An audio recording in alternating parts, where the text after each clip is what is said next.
Hər vaxtınız xeyirli olsun. Bu dəqiqələrdə Bakı məhkəmə kompleksində təqsirləndirilən şəxs Ermənistan vətəndaşı Ruben Vardanyanın barəsində olan cinayət işi üzrə açıq keçirilən məhkəmə prosesi davam edir və növbəti baxış iclasında iş üzrə toplanmış çoxsaylı materiallar, sübutlar araşdırılır və tədqiq olunur.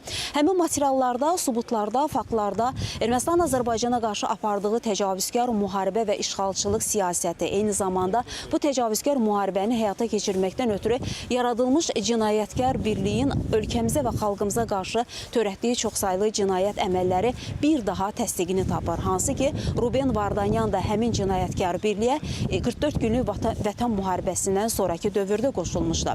Və çıxışlarda da zərərçəkmişlərin ifadələrində də bir daha qeyd olunur ki, 44 günlük vətən müharibəsinə heç bir nəticə çıxarmayan Ermənistan silahlı qüvvələrin qallıqları və qanunsuz erməni silahlı dəstələri ölkəmizə və xalqımıza qarşı çoxsaylı cinayət əməlləri törədirdi və geniş miqyaslı təxribatlar törədirdi. Və məhkəmə prosesində ifadə verən zərərçəkmişlər və zərərçəkmişlərin hüquqi varisləri də fikirlərində bildirirlər ki, həmin geniş miqyaslı təxribatlar nəticəsində zərər çəkiblər, yaralanıblar, eyni zamanda həlak olanların doğmaları ifadə verirlər. Və ifadələrdə də qeyd olunur ki, bütün bu geniş miqyaslı təxribatlar ölkəmizə və xalqımıza qarşı məqsədli şəkildə həyata keçirilirdi. Çünki həmin vaxtda da ərazilərimiz iri çaplı silahlarla atəşə tutulurdu. Məhkəmə prosesində ifadə verən zərərçəkmişlərin bir qismi isə Ermənistan Azərbaycana qarşı həyata keçirdiyi mina terroru nəticəsində zərər çəkən insanlardır və onlar da ifadələrində bildirirlər ki, həmin minaların böyük əksəriyyəti 44 günlük vətən müharibəsindən sonraki dövrlərdə bastırılmışdı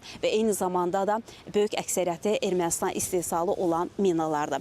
Məhkəmə prosesi açıq keçirilir. Qeyd edək ki, Ruben Vardanyan ifadə verməsə də o müxtəlif vəsadətlərlə çıxış edir.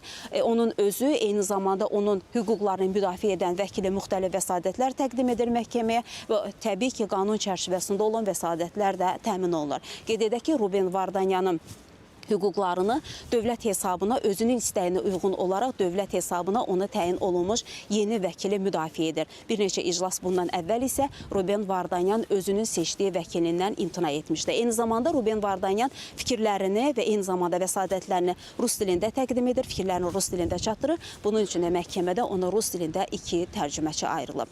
Məhkəmə prosesi açıq keçirilir, media nümayəndələri də iştirak edir və biz ASTV komandası olaraq ilk gündən bir ilə yaxındır ki, məhkəmə prosesini izləyirik və bütün məlumatları da tamaşaçıların diqqətinə çatdırırıq. Bugünkü iclasla da bağlı bizim xəbərlərin növbəti buraxılışında xüsusi reportajımız olacaq ki, orada bütün geniş məlumatlar da öz əksini tapacaq. Hələlik isə Bakı məhkəmə kompleksindən bu saata çatdıracaqlarımız bu qədər deyərək sözü yenidən mərkəzə studiya ötürürük.